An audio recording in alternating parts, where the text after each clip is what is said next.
Hi, everybody. I'm Frank Stanisci of Candid Frank Live's Leaf Talk. Welcome to the Spanglish World Network on Zingo TV, channel 250, and of course, channel 249. Please remember to download the Zingo TV app at the respective stores for iOS and Android devices. While you download, make sure you rate, leave a comment. Both apps are absolutely free. Zingo TV is available on Google, Chromecast, Amazon Fire, Fire TV sticks, Roku sticks, and also now smart TVs 2016 forward.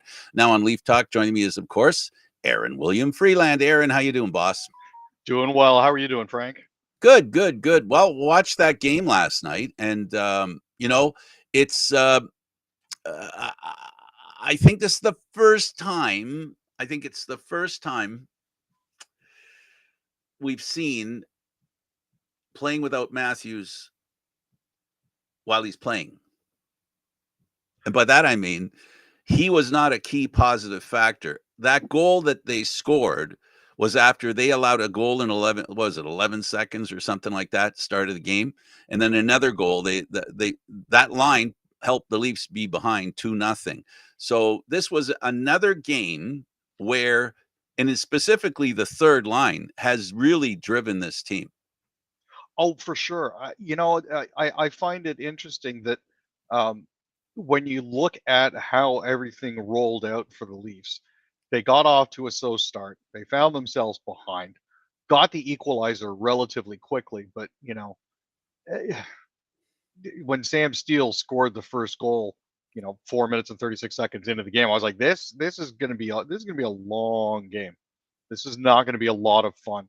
But Max Domi came back less than a minute later to tie it up. Dadonov found himself in the right spot 22 seconds into the second period. I was like, oh, here we go. Nylander managed to get redemption 5 minutes later for the Nylander Matthews Marner line, and then after that, it was the third line just basically took over the game for the Leafs. So thank goodness for that. I wonder, Marner didn't look good last night. I'm just wondering whether he needs to kill penalties to be effective. Do you know what I mean? Because he doesn't in the last couple of games. Now that you've got other guys that are required, on penalty killing and using them, he doesn't seem as effective. He hasn't seemed as effective these past couple of games.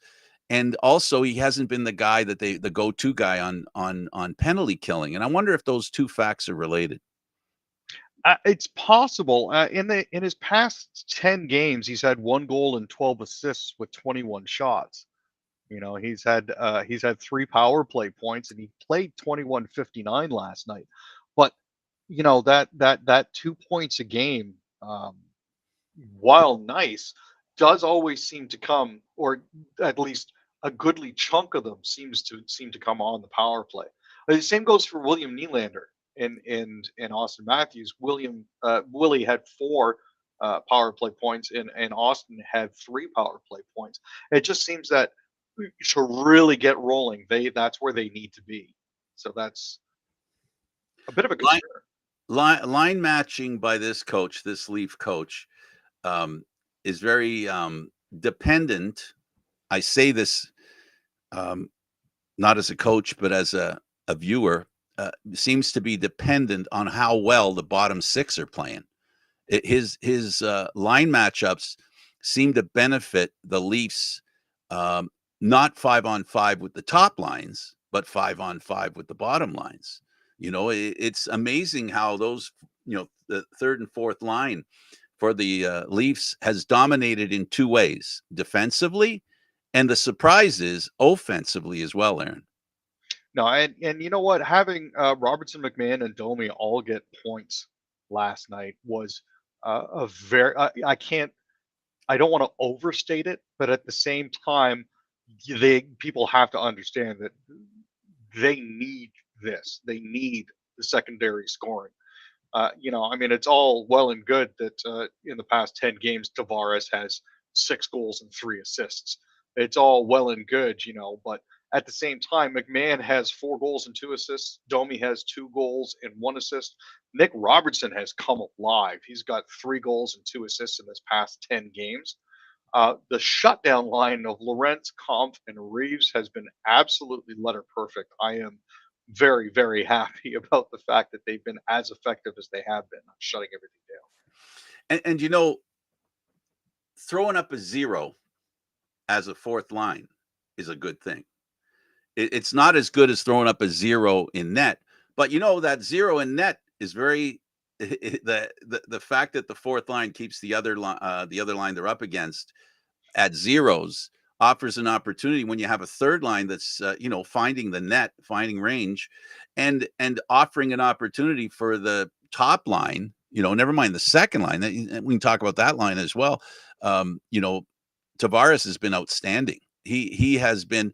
They were talking on the broadcast last night about how Tavares's manner of play is well suited for the way he's being coached. You know, they were talking about the coaches told Tavares, get the puck down low and then go get it.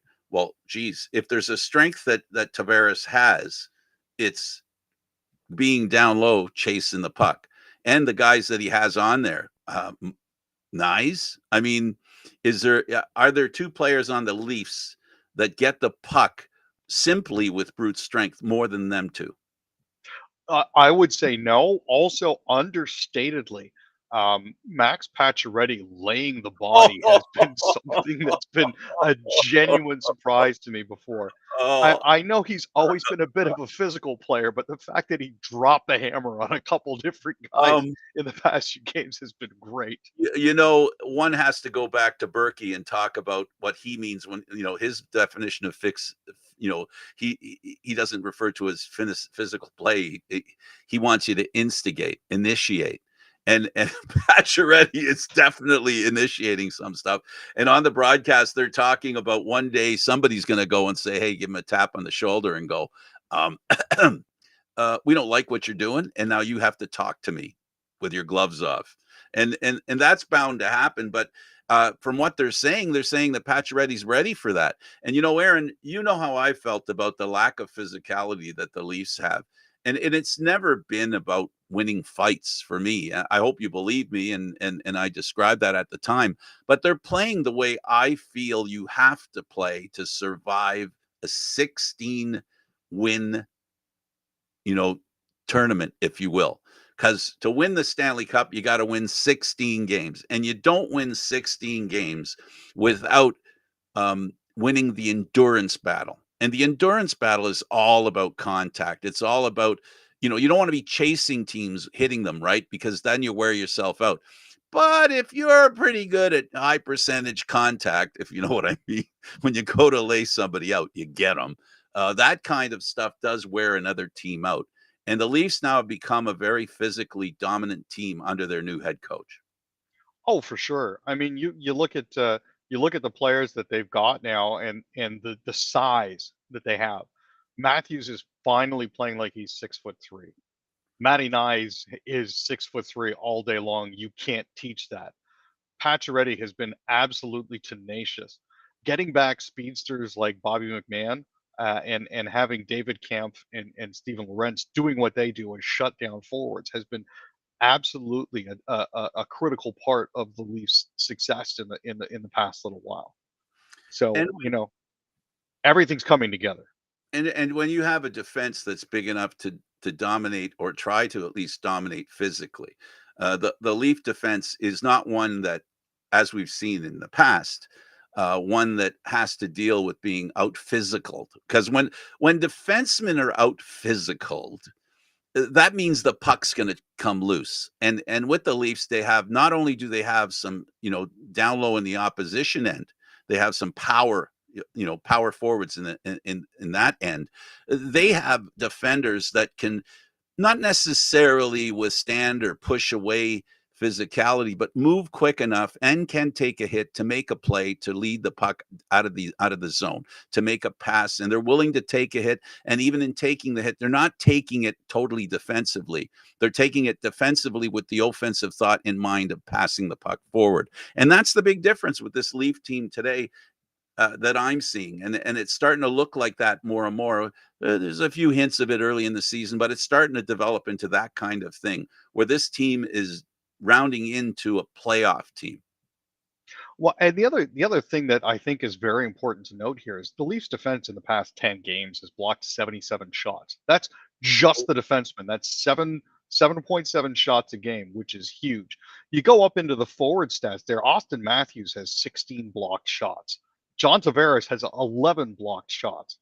I I don't know if that's sustainable, but thank goodness that they're doing that because that makes our goalies' jobs a lot easier. Um, but yeah, this is one of those things where you're looking. I mean, even on the penalty kill, their first penalty killing unit of Matthews, Martin, McCabe, and Tanev is responsible for 27, 35, 57 block shots in the past 10 games. Like not that is not anything to sneeze at. That is definitely them doing their jobs. So On one hand, the experts talk about some experts talk about you can't have guys like Matthews doing it. Your star players can't do that because it's a game of inches, and a couple inches this way or that way, you end up with an injury. But here's what I'm going to say to that point: if if they do it consistently, Aaron, if they do it consistently, the more they do it, the better they'll do it.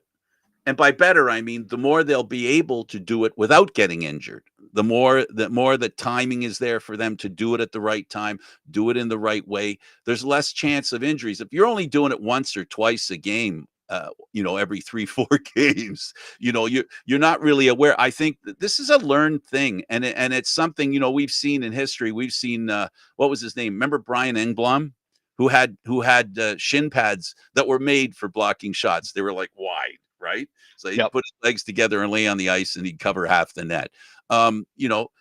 There is a learning curve, and you know what? That learning curve takes a while, and I'm glad to see it. I think it's an important characteristic that a team needs to have, almost more than the power play or penalty killing. No, most assuredly, it's the willingness to sacrifice the body. And I know it sounds hackneyed and overused, but it's the willingness to put yourself in front of a shot. I think that helps define, team mentality when it comes to something like this. Um, they've been absolutely fantastic at doing it. Uh, and again, this speaks to the end goal of helping your goalies do a better job. So And shutting the other team down, Aaron. Ultimately, that's what this is all about, right? Shutting the other team down, for sure. And I mean, right? you look at the past few games, and you look at the block shots and the shots on goal. All of that goes towards helping your team out. So I mean, if you look at the stats line, um, they Dallas recorded 16 shots in the first period. That was not good. But they limited them to 9 shots in the second and only 14 in the third, while at the same time they got outshot 39-19. Like that is something that they definitely need to work on. But they had 16 block shots in that game. And what So does it mean? And what does it mean when you have a lot of block shots? It means that the other team knows you're going to block shots, so now they put themselves in a position where they might take a shot that isn't blocked only because it's not as dangerous. You know what? if if you push them towards the periphery like that, yeah, and it definitely seems like they're getting shin pads on shots and sticks on shots, at least through the middle. Which, and again, there were 39 shots on goal, but I think that is a It's little the bit quality of misleading. shots. It's the quality of shots. Yeah. It's the way the shots force the goalie to move as well. It's really important. It's really important that you don't wear the goalie out. When you're blocking shots, you're taking away a shot usually from fairly close, 20 feet, 25 feet, right? Where pro players can score from there easily. Wristers or not just slap shots, but wristers as well, right? Because they can shoot that hard.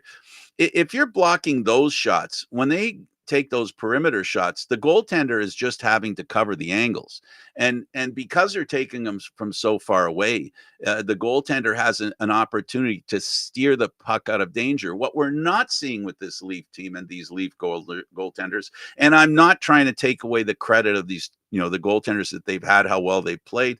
But the fact is, you're not seeing 5 saves in a matter of 3.2 seconds, right? And if a goalie doesn't have to do that, go from side to side to side to side as a goaltender yourself, you know that if you're just pacing yourself with movement, you don't get as tired. And that's why these block shots are so important for goaltenders. I love seeing the way the goaltenders can just basically do the mathematical side of the game as opposed to the panic side, right? So, this is another reason the coach and the defense and the forwards they deserve a lot of credit for the success the goaltenders are having. But the qualifier is every so often the defense and the team springs a leak. And if the goaltender has enough energy and talent, which we've seen from all the goaltenders that have played goal for the Leafs, well, especially two, have made big giant saves when called on. We saw it last night. Before we start giving the impression that what we're saying is the defense is not forcing the goaltenders to make big saves. Oh, don't worry. They've had to make big saves, and there were a couple last night. I saw a glove save that was outstanding. Oh, that side to side that when he came across the front of the net, yeah, that was an absolutely fantastic save. And that's important too. Let's take a break from hockey and let's go to Aaron's. Well, I don't know if it's second favorite or tied for second. Let's talk about F1. Verstappen in F1. Tell us the story, Aaron. So, as a lot of people who follow F1 know, Checo has been off the rails. Hasn't been good, hasn't been consistent, hasn't been able to get anything out of the car. He did sign a new agreement that was supposed to take him into 2025, 2026, but Red Bull has decided that they are done with him. So they're bringing in Liam Lawson, who's going to be partnering with Max Verstappen at Red Bull in 2025. Wow. He's going to be switching from Racing Bulls, which is Red Bull's sister team, after racing as a replacement driver in 2023. He originally started in their Red Bull's junior program. So Perez's contract was actually terminated 2 years early. He was rarely competitive this season, unfortunately. He hasn't won a race since April of 2023. And the last time he finished higher than sixth in a Grand Prix was back in May. So it's one of those things where Lawson performed well after replacing Danny Ricciardo at the Dutch Grand Prix in 2023, and he looks to be the guy that's going to be backing up Max. So best of luck to Checo. Not 100% sure where he's going to end up, but it'll be interesting to see if he continues as a backup driver for another team or takes a year away from the program. Absolutely. Let's stay in F1 and talk about Valtteri Bottas, who another 2025 bit of news, and that is his seat that he's sitting in or will be. Yeah. Sauber decided that they weren't going to renew Valtteri's contract at the end of 2024. But Bottas will be rejoining the Silver Arrows, where he raced from 2017 to 2021, backing up George Hamilton. Backing up George Hamilton? The actor? No, Lewis Hamilton. I apologize. I flipped George Russell and Lewis Hamilton's names. So he's he packed up Lewis Hamilton with them for a few years. He's returning as a backup driver for them. He's going to be serving up as a backup to George Russell and Kimi Antonelli. Now, Mick Schumacher left the team following the 2024 season finale in Abu Dhabi, which means that Bottas had the opportunity to step in. So it's going to be good for him. He's familiar with the team. He's familiar with the team dynamics. Shouldn't be too bad. That's very important. Let's go over to the Blue Jays. The case against giving a massive contract to Vladimir Guerrero. Well, anybody who follows the Jays know that he's had a fantastic season. He just produced the sixth best offensive season in franchise history. He's going to need a contract extension before the 2025 season opens.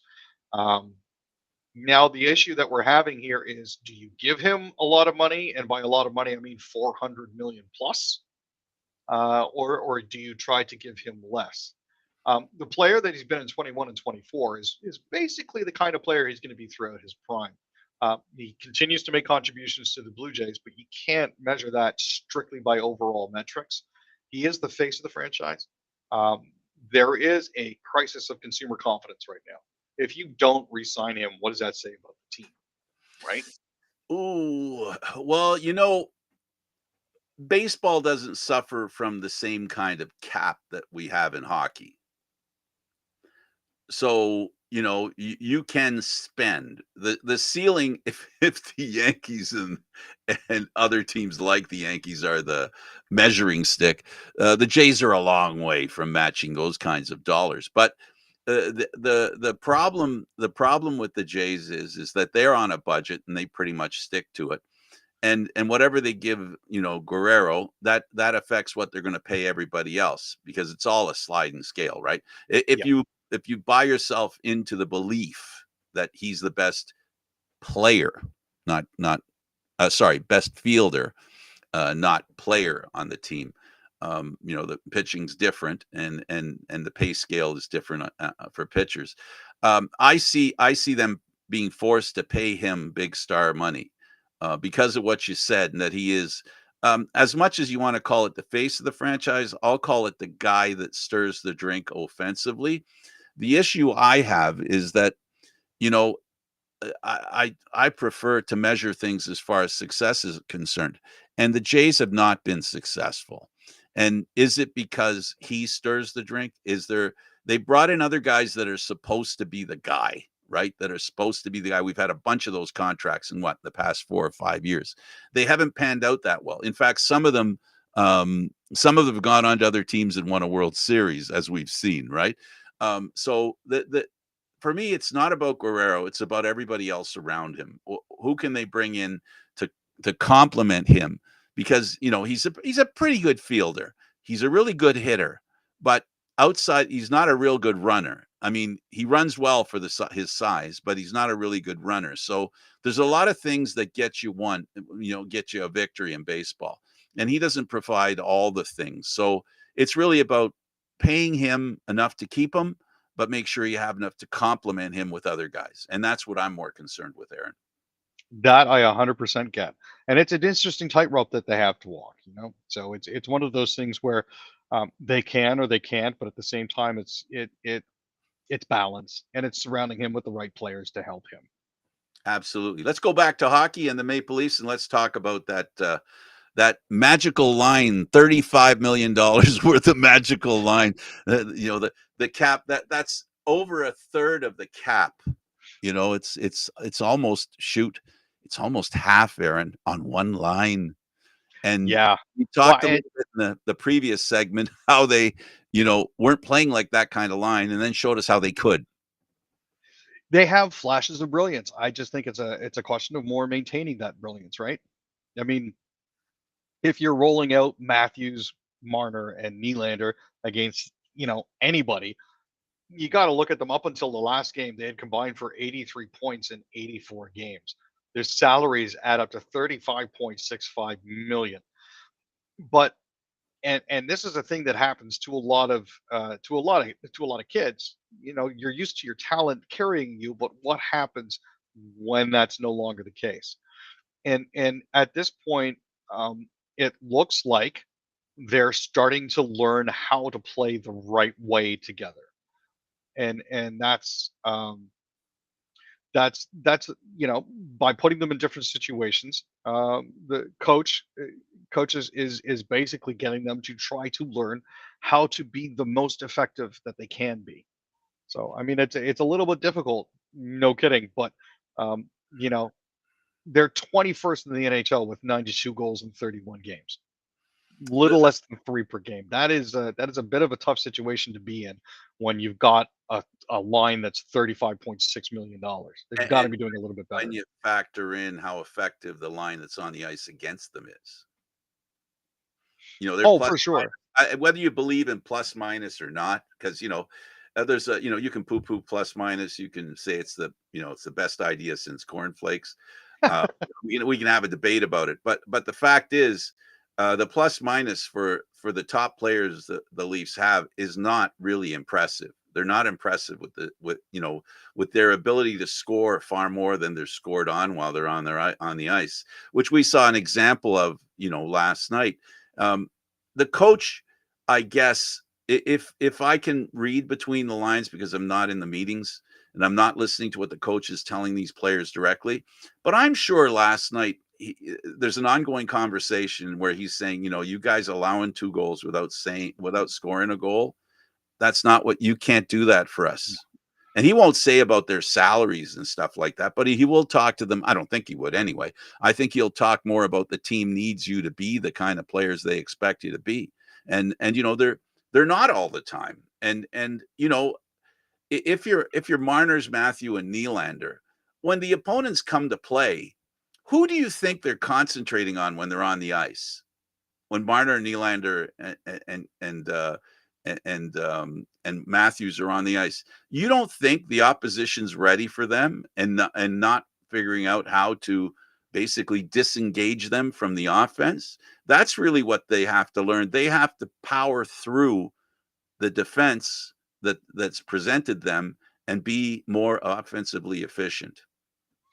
Oh, for sure. And it's a question again of spending more time with each other. The line's been together before. They've played together before, but you still have to get used to the other players and where they're going to be, and relearn essentially their playing styles. If Mitch tweaks something in his game, that's going to take a couple games for Willie and for Austin to pick up on. Um, but I mean, they're intelligent guys. They have good hockey sense. They'll be able to figure it out in relatively short order. Um, but it's I don't know, man.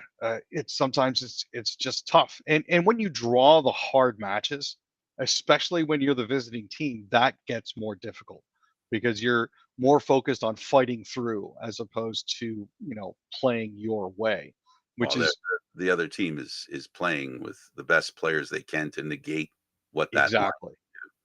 That's the big thing. Um, Let me ask you, what the holiday freeze on trades.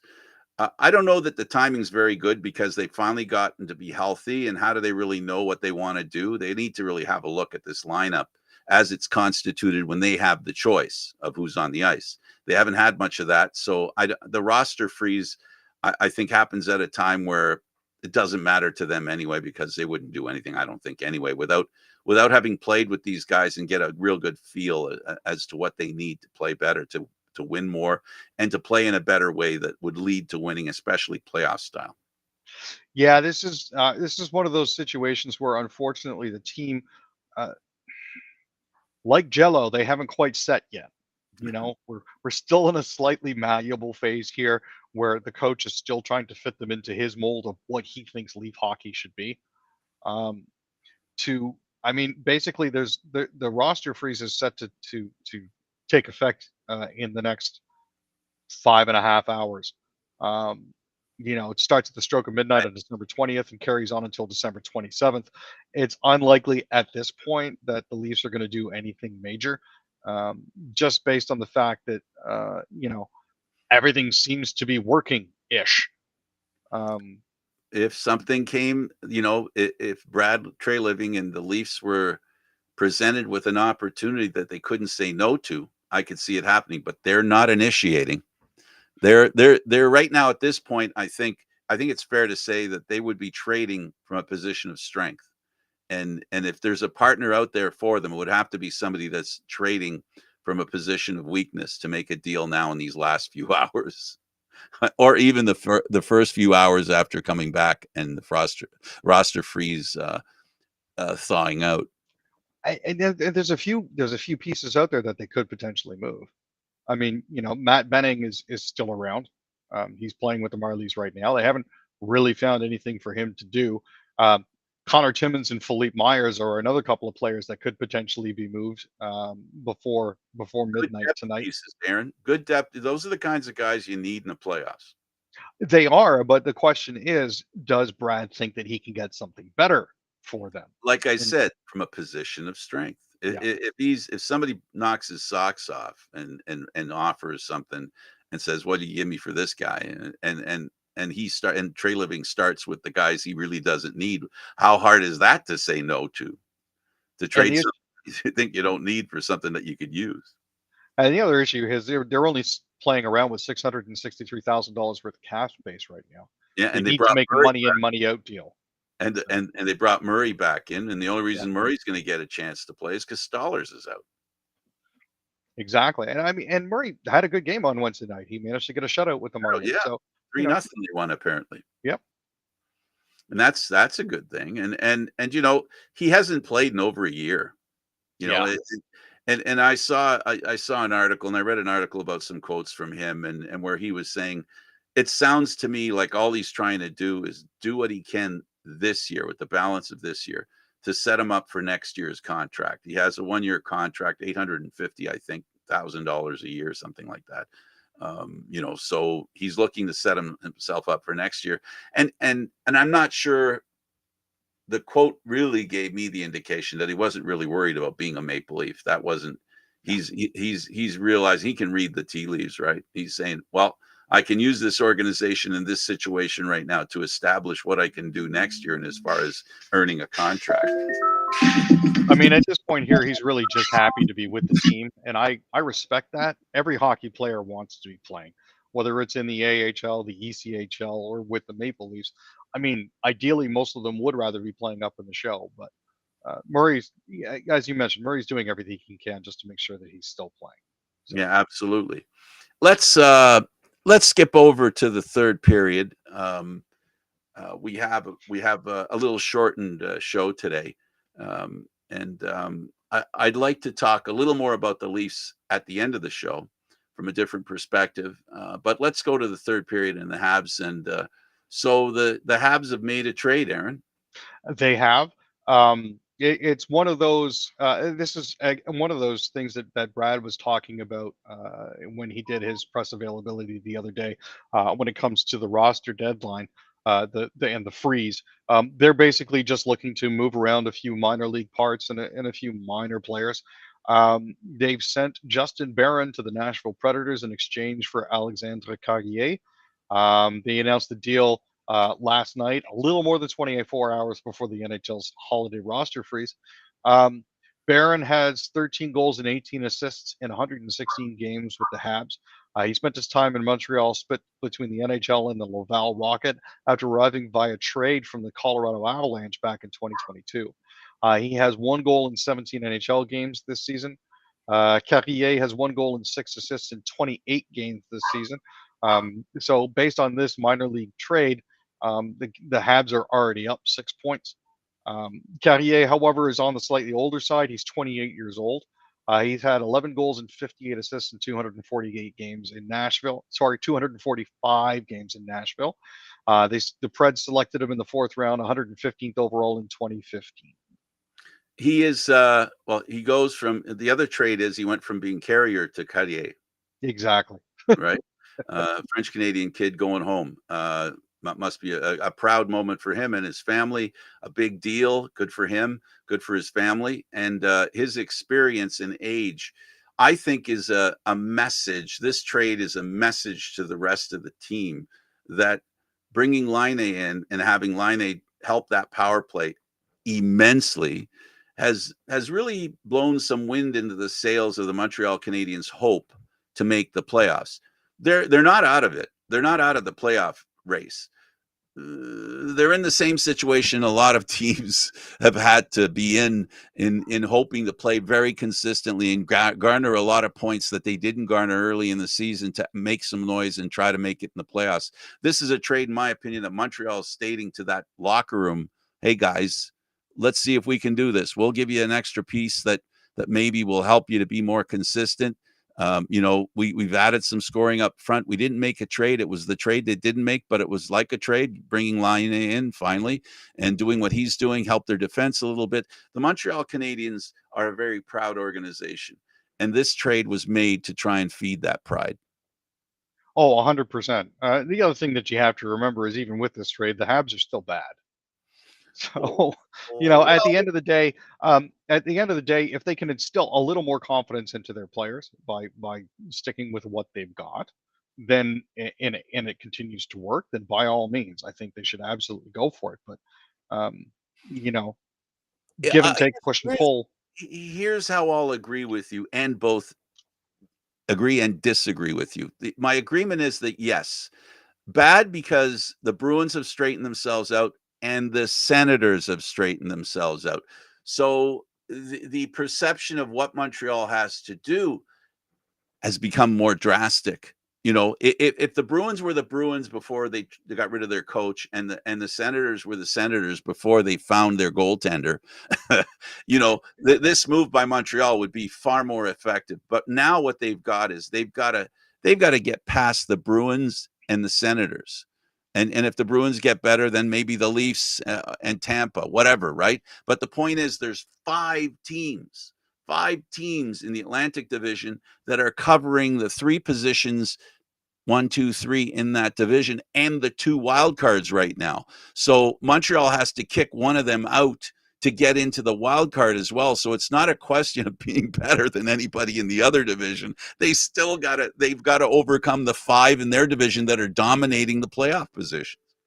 Yeah, the Canadians right now are sitting ninth in their conference, which means that they are 1, 2, 3, 4, 5, 6, 7 spots out of the wild card spot currently, which is not anywhere you ever want to be. And the fact that they put themselves in a hole by being so far under 500 means that there's a long, hard road ahead. They're 12, 16, and 3. You know, And and I guess what I'm saying, Aaron, is I really believe in my heart of hearts and my brain that Montreal is making a concerted effort to not be concerned about where they sit for the draft. They want to be in no man's land where they're not in that place where they could win the lottery, and they don't want to be a lottery team. I think this is them saying to their fans, we're not a lottery team, we don't want to be a lottery team, and they want to establish some hope. This team has to do that. The Montreal Canadiens cannot be the team they've been this year and last year and the year before that. Not that they can instantly end up. It was a surprise when they made it to the Stanley Cup final, right? But that's the position their fans expect the Montreal Canadiens to be in. And you know what? They can't disappoint their fans. It just isn't something that general manager can survive, or even the coach. That's the other thing. It's required. They can't be a lottery pick again, because the general manager and the coach would be looking for work. One of them at least, if they end up being a lottery pick again.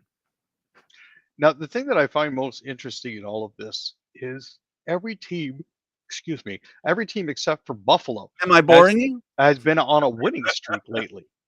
Absolutely. You know, like the Leafs have That's won it. 2 in a row, the Panthers 2, the Boston Bruins 2, the Tampa Bay Lightning have won 3, the Senators have won 4 in a row, the Red Wings have won 2, the Habs have won their last game, but Buffalo Sabres are now winless in far too many games.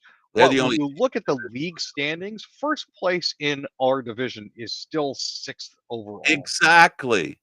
Exactly. And let's go to that. Let's go to the Western Division teams in Canada, and let's start with the Oilers. The Lightning. There's a report. Aaron, I'm sorry, I'm laughing here. Can you please? I don't even know if I can say it out loud. I'm going to try a Kucherov for Draisaitl trade. Now, don't forget this is actually an older report. According to Oh, Jeff Merrick, the Tampa Bay 4 years? Lightning had trade discussions during the 2019 NHL It is. offseason. I was only kidding, but it's five that we're talking about. Yeah, that would have sent Cooch to the Edmonton Oilers in exchange for Leon Draisaitl. There were actually conversations, and the true primaries changing were Cooch for Leon. These talks occurred after the Lightning tied a then NHL record with 62 regular season wins before being swept by the Columbus Blue Jackets. Yeah. Kucherov had just won the Hart, the Ted Lindsay, and the Art Ross, but had a nightmare postseason that saw him get suspended for Game 3. Um, Obviously, they didn't go through with that. Thank goodness. It was the right call. In 48 For who? playoff games during their Stanley Cup For winning run, who? For who? Was that Tampa. was that A Oiler trade or is that a Tampa trade winner? That it definitely sounded like more of a Tampa trade. And speaking of teams not wanting to find themselves in lottery positions, I'm curious as to how all of them first round draft picks worked out for the Edmonton Oilers, seeing Not as they still well. haven't won a cup. Not well. And the league now passed a rule because of that, not allowing a team to do that. They rejigged the draft because of the Oilers and their constant, you know, winning the Tanking. lottery, right? And tanking and benefiting. And it really didn't matter because that rule the performance of those first round opportunities by the Oilers did more to stop that than the rules saying they can't have it. It's almost like when you get the power play, and every time you have the power play, the other team scores. You're gonna tell you what, I'll turn down the power play. I'll turn it down. I don't want a power play. We decline the penalty, just give them a goal.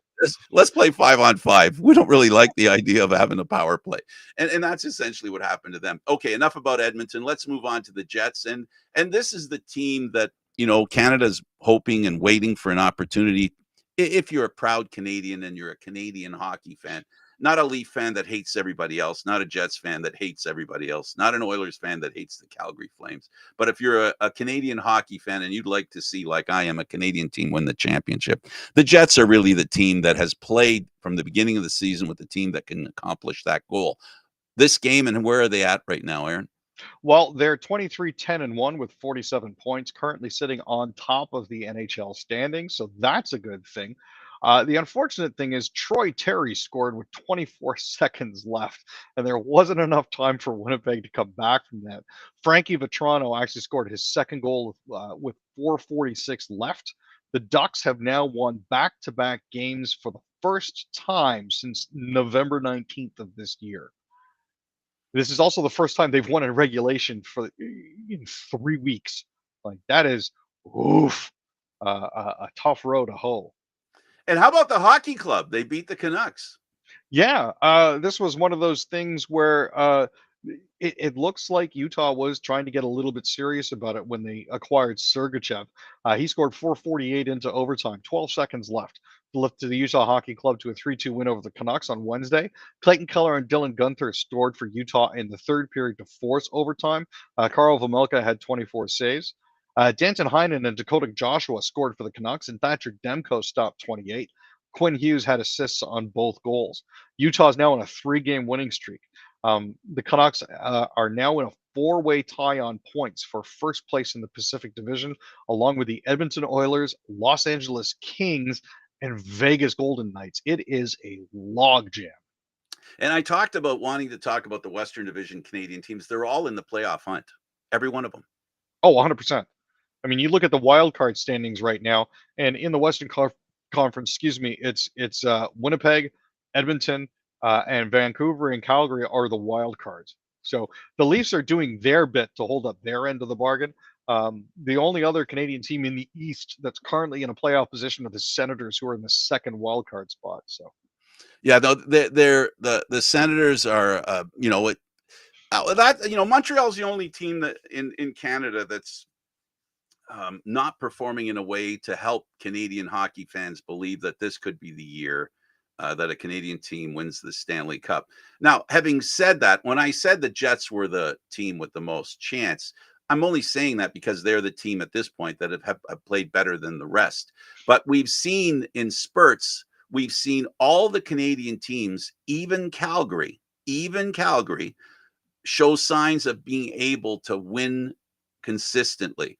And there's no, Vancouver has done it through the past couple of years. We know Edmonton, we know Toronto, we know Ottawa's new. They're a new contender here, but I really think they're starting to prove because of their goaltending, Aaron, that they could be a team that could go far in the playoffs with that kind of goaltending. well, definitely acquiring Olmark has been a huge help for them. He's played fantastically the past few games for them. One of the big reasons why I think at this particular point they are sitting in fifth with 34 points and they're over 500. Well, Without him, that simply doesn't happen. Um, but as we're getting down to the short strokes here, it's going to be tough. Well, it's going to be interesting, Canadian hockey fans. All your teams are doing well except for Montreal. Montreal made a trade. Aaron, I really appreciate you doing this. Hey, I appreciate you, Frank. I am Frank Stanisci. Thank you for watching Candid Frank Live's Leaf Talk, seen live Mondays, Wednesdays, and Fridays. This show can also be heard on the Spanglish World Radio Network for Leaf Talk, other news, entertainment, and sports programming we offer. Please check out SpanglishWorld.ca. Spanglish World. Watch it, hear it, read it, download it, and live it. Hey, there could be some playoff hockey happening everywhere in Canada. Won't that be nice? Sorry, Montreal.